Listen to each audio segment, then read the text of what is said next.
Hi, my name is James Massey, and today I will talk about going the extra mile to get the higher height. If you like the information, go ahead and hit like and subscribe to my channel. All right, so let's hear it.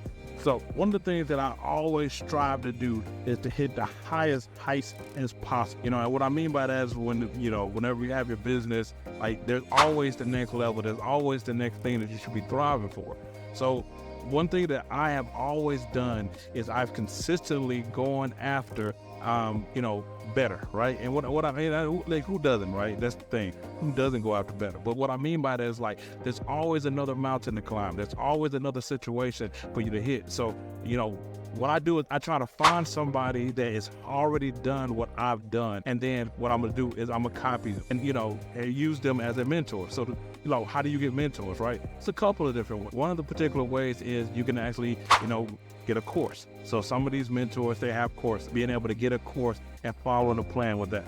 Another way is some of the mentors have books, so having a book and being able to read it. One of my first mentors actually was Robert Kiyosaki. Never met the good man in my life. However, I read his book, and that book totally changed my life in and of itself.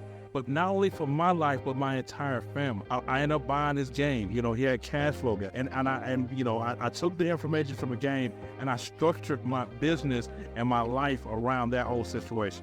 So you always want to be making sure that you're moving towards the next thing. You're finding those right mentors in order to make that stuff happen.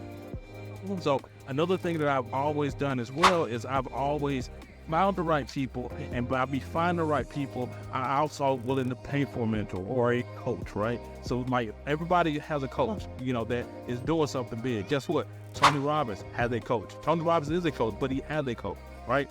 Michael Jordan had a coach. You got all these other people, athletes have a coach. Like you got a trainer for different stuff. Business people, like the top business people, they always have a coach as well. So you want to always be in that situation where you're looking for somebody to mentor you and take you and your business to the higher heights. And then when I say business, I'm not saying it doesn't have to just be business. It can be anything. It'll be like, if you want to lose weight, if you want to have a better marriage, if you just want to be a better person in of itself. If you're not a happy person, you want to be a more happy person, whatever it is. So, that's my take on it. I've always done it, and it's something that has always helped me in my environment. If you like the information that I just talked about today, go ahead and hit like and subscribe to my channel.